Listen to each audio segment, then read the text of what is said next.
Amis du jour, chalutations. Pour les petits nouveaux, moi c'est Sekhmet, et je vous souhaite la bienvenue dans mon podcast littéraire.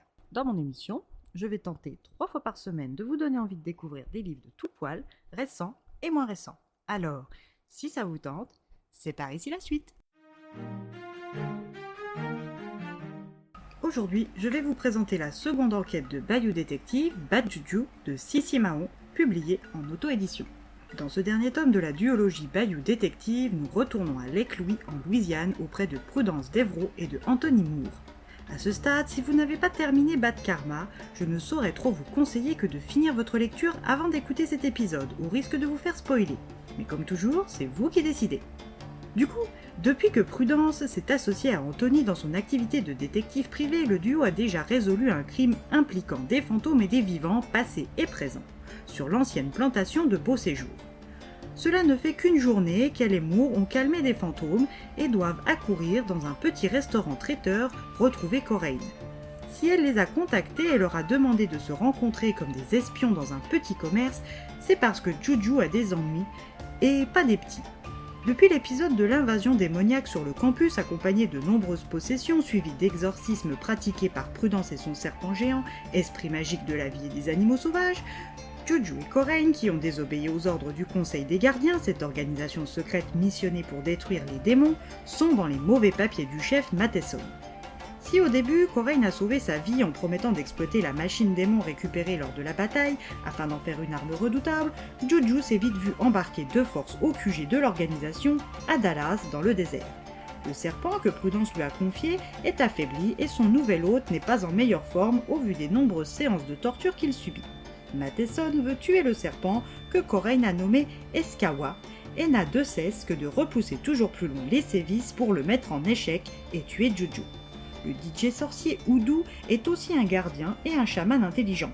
Sentant les forces de Eskawa diminuer, il attise la haine de son chef et tortionnaire en lui disant qu'il ne pourra le vaincre.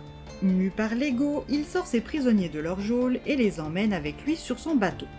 Proche de son élément, le serpent reprend suffisamment de force pour permettre à Juju de s'évader. Depuis, il est traqué comme du gibier par tous les gardiens, plus fidèles aux ordres qu'à la bonne morale.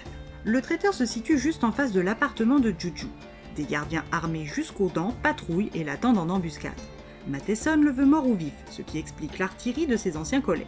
Après leur avoir donné un numéro de téléphone prépayé, Coraine, qui est aussi surveillée, repart en espérant que le New-Yorkais et la princesse du Bayou retrouveront Juju avant les gardiens. Les deux privés rentrent à leur appartement respectif en ayant pris la décision d'aider le sorcier, quand Prudence est encore une fois confrontée aux représailles laissées dans l'appartement qu'elle sous-loue à Olivia par celui qu'elle surnomme Attila. Ce chat peu amène aime saccager et se soulager dans tout l'appartement avec une nette préférence pour ses effets personnels. Anthony est amusé par la situation et l'invite à partager ses achats chez le traiteur asiatique. La soirée passe quand soudain Prudence pense à sa meilleure amie et ancienne colocataire à l'université, Céleste. Elle aussi pourrait être une cible de la nouvelle politique du chef des gardiens car elle a été possédée et exorcisée sans être tuée, comme le veut Matheson. Ni une ni deux, ils partent rejoindre Céleste. Bien leur en a pris car Bess et une équipe façon paramilitaire est sur le campus et cherche déjà la chambre de son ami. Prudence, qui y a vécu, tente de passer par la fenêtre mais est reçue par un bon gros pchit de bonbons poivre made in Céleste. Quand celle-ci s'aperçoit de son erreur, elle tente de l'aider en jetant dehors, de quoi la nettoyer et l'apaiser un peu. Moore lui explique l'urgence de la situation et le trio file à l'anglaise. Ils vont passer la nuit dans un parc. Prudence veut profiter qu'elle ne peut ouvrir les yeux pour chercher Juju dans le monde des esprits. Elle entame sa transe comme le sorcier le lui a enseigné. Elle cherche d'abord Paper mais ne le trouve pas.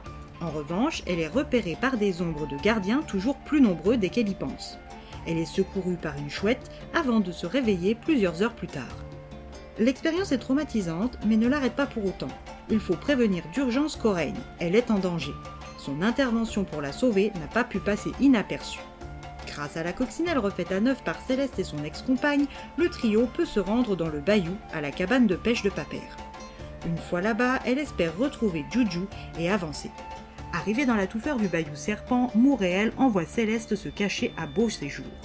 Émile lui ouvrira, si elle se recommande d'eux et de Juju. Ils la rejoindront le lendemain, avec Juju, ils l'espèrent. Mais avant de pouvoir faire quoi que ce soit, il va falloir réparer la cabane et le bateau.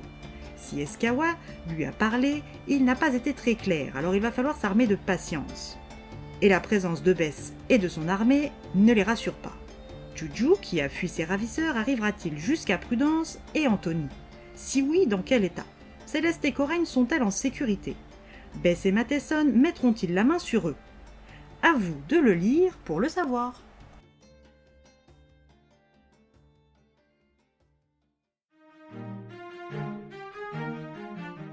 La saga Bayou s'achève sur un tome haletant et, comme les précédents, plein de touches d'humour et de références. Des nouveaux personnages viennent compléter le groupe des débuts, apportant un panache à la fin de cette histoire. Si ce n'est pas encore fait, je vous encourage à aller découvrir cette saga et cet auteur. Et bien voilà, j'en ai fini pour aujourd'hui. J'espère que cet épisode vous aura plu et vous aura donné des nouvelles idées de lecture. Si vous souhaitez découvrir d'autres petits bonbons littéraires tout droit sortis de ma bibliothèque, je vous retrouve le mardi 22 juillet prochain pour un nouvel épisode. Et si d'ici là je vous manque de trop, n'hésitez pas à me rejoindre sur mon compte Instagram, @leslecturesdesekhmet. Sur ce, chalut les amis, et à la prochaine.